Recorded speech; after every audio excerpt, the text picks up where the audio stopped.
Welcome guys. Today we move to adverb clause of time.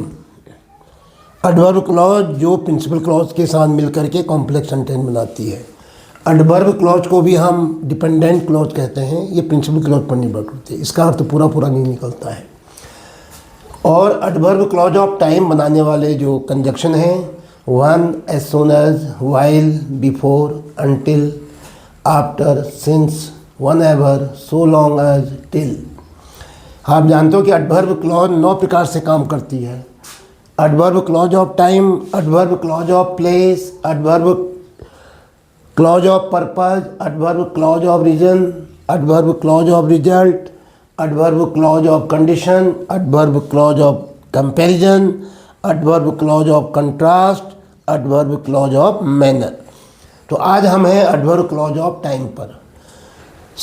Combine the following sentences into a complex sentence by using an adverb clause. Sita comes to me. Sita मेरे पास आती है. She needs my help. उसको मेरी help की आवश्यकता है. Sita comes to me when she needs my help. जब उसको मेरी मदद की ज़रूरत होती है सीता मेरे पास आती है. क्या कहोगे? सीता, हम इसको कैसे बना रहे हैं? अब तुम कहोगे साहब क्या ये ऐसे ही बनाएंगे जैसा आप बता रहे हैं. देखिए, अगर हमको ये नहीं दिया होगा by using adverb clause of time, अगर ऐसा ना दे करके क्या दिया होता, combine the following sentence into complex sentence by using an adverb clause, इतना ही दिया होता. तब हम हमारे पास 9 तरीके थे. देखो ये कितना अच्छा बनता है. Sita comes to me because she needs my help.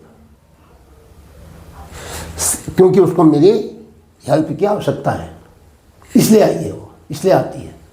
तो हम बिकॉज से बनाएंगे, रीजन से. एडवर्ब क्लॉज ऑफ रीजन से, कारण से. अब यहाँ पर वो कह रहा कि नहीं क्लॉज ऑफ टाइम से बनाओ, तो टाइम से बनाएंगे तो हम वही कर सकते हैं, वन से ही बना सकते हैं. Sita comes to me.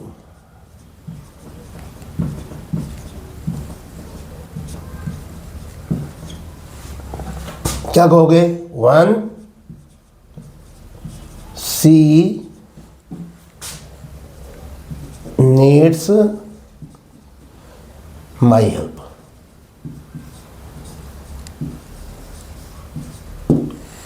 Yes. Number 2,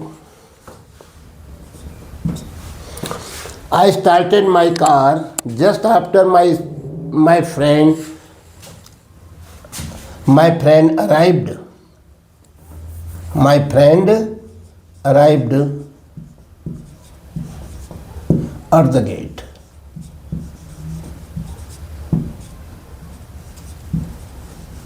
लीजिए. ठीक उसी समय मेरा दोस्त गेट पर पहुंचा. मैंने अपनी कार स्टार्ट की, ठीक उसी समय मेरा दोस्त गेट पर पहुंचा. तो क्या कहोगे? यूं ही आप जस्ट आफ्टर कह रहा ना, ठीक उसके बाद. तो क्या कहोगे? I started my car as soon as I started my car my friend arrived at the gate. ये ज़्यादा अच्छा रहेगा कि my friend arrived at the gate. तभी मेरा दोस्त गेट पर पहुंचा. तो वन को आप यहाँ भी लगा सकते हो. When I started my car my friend arrived at the gate, जब मैंने कार प्रारंभ की. लेकिन ये ज़्यादा अच्छा रहेगा इसको प्रिंसिपल क्लॉज बनाने से. आई started my car, I started my car just after. तब ही, है ना, क्या हुआ? मेरा दोस्त दरवाजे पर पहुंचा. क्या कहोगे? When my friend arrived at the gate. तब ही, जब ही. और इससे भी अच्छा बन सकता है, वो ज़्यादा अच्छा लगेगा आपको. एज सोन एज,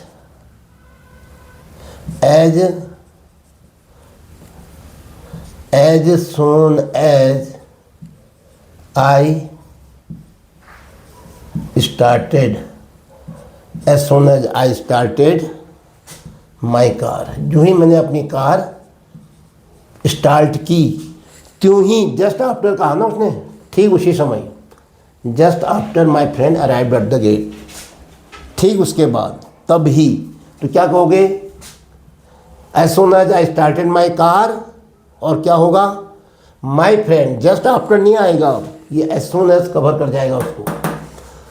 तो फिर क्या कहोगे?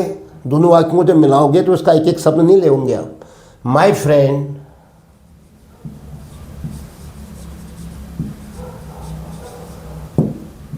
अराइव्ड एट द गेट, ये ज़्यादा अच्छा लग रहा है। ध्यान दीजिए, as soon as I started my car, adverb clause of time, my friend arrived at the gate principal clause, दोनों मिलकर के एक सेंटेंस बना रहे हैं जिसको हम कहेंगे कॉम्प्लेक्स सेंटेंस। और ये क्लॉज क्या है? As soon as I started my car, adverb clause of time. Next, I will return soon, मैं जल्दी आ जाऊंगा। Don't leave the house till then, तब तक मकान को खाली मत करना, मतलब मकान को अकेले मत छोड़ना, तब तक मकान को अकेले मत छोड़ना। तो क्या कहोगे? I will return soon, don't leave the house, don't leave the house, till then है, टिल अब नॉट है, अनटिल। फिर सोचो, आई विल रिटर्न सून, मैं जल्दी लौट आऊँगा। Don't leave the house till then, तब तक मकान को खाली मत छोड़ना, अकेले मत छोड़ना। तो क्या बनेगा? Don't leave the house, till then को छोड़ दो।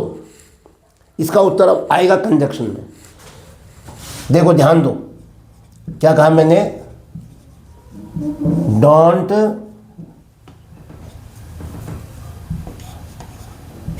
Leave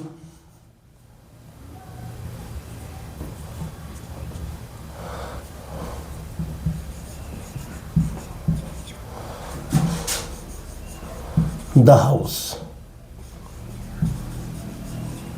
don't leave the house until I will return soon, कहा था उसने, अंटिल आई रिटर्न।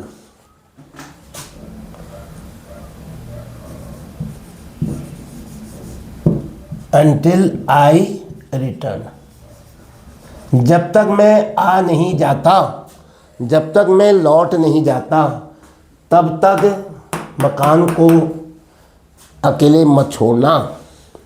अब आपको ऐसा क्यों किया? यहाँ तो फ्यूचर टेंस था। देखिए, वो स्वतंत्र वाक्य था, लेकिन जब हम दो वाक्यों को मिलाएंगे तो इनके टेंस का भी ध्यान रखेंगे और इसके अर्थ का भी ध्यान रखेंगे, ये भी आप ध्यान रखिए।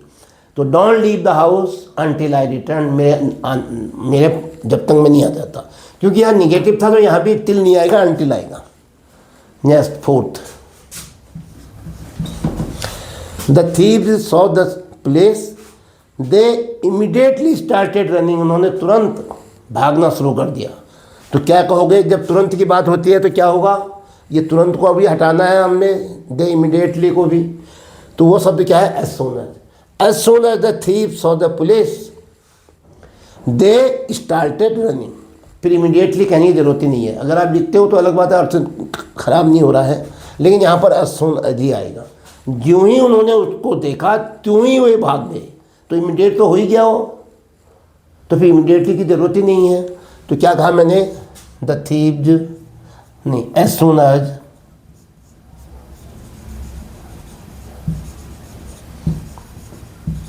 The thieves, as soon as the thieves saw the police.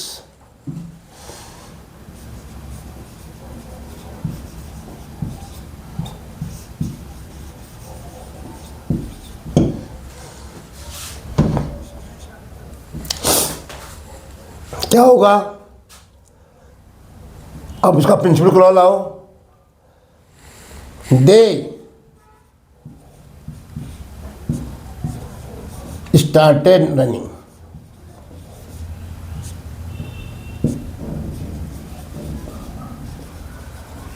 तो मैंने क्या हटा दिया इसमें?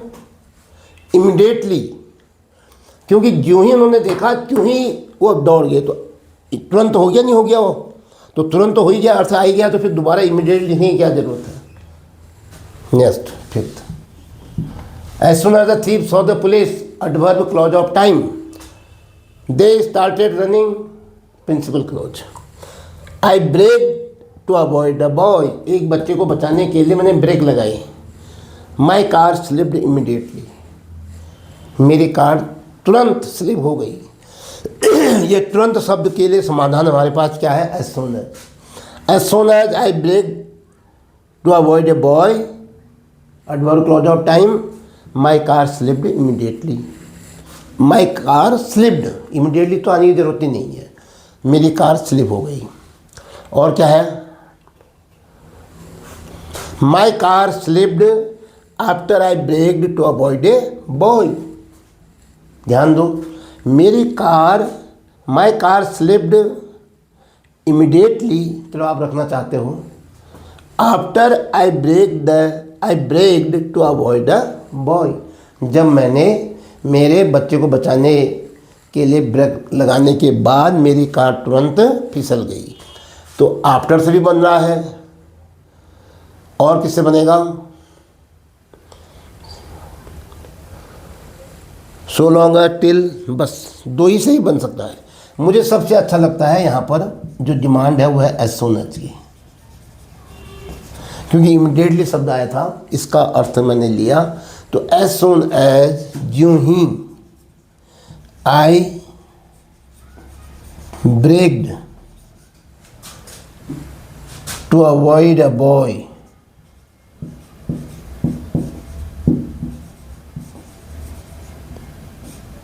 to avoid a boy,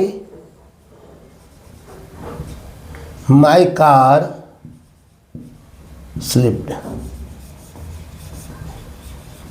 immediately कहने की जरूरत आपको नहीं है, जो चीज़ की आवश्यकता नहीं उसको अगर आप ज़बरदस्ती लिखोगे तो वो तो फिर आपको लगेगा, एग्जामिनर को लगेगा कि इनको पूरी जानकारी नहीं है, आप बस सुनर लगा रहे हो। जो ही मैंने कार में ब्रेक लगाया एक बच्चे को बचाने के लिए, मेरी कार स्लिप हो गई, क्यों ही मेरी कार स्लिप हो गई। तो ये था आज एडवर्ब क्लॉज ऑफ टाइम, जो डिपेंडेंट क्लॉज है, और ये सबऑर्डिनेट क्लॉज का एक पार्ट है। सबऑर्डिनेट क्लॉज में 3 क्लॉज आती हैं, नाउन क्लॉज, एडजेक्टिव क्लॉज और एडवर्ब क्लॉज। प्रिंसिपल क्लॉज के साथ मिलकर के ये कॉम्प्लेक्स सेंटेंस बनाती है। इनका अपना अर्थ पूरा नहीं होता है, ये डिपेंडेंट है। तो इसके साथ ही आज का ये वीडियो समाप्त होता है। जय हिंद।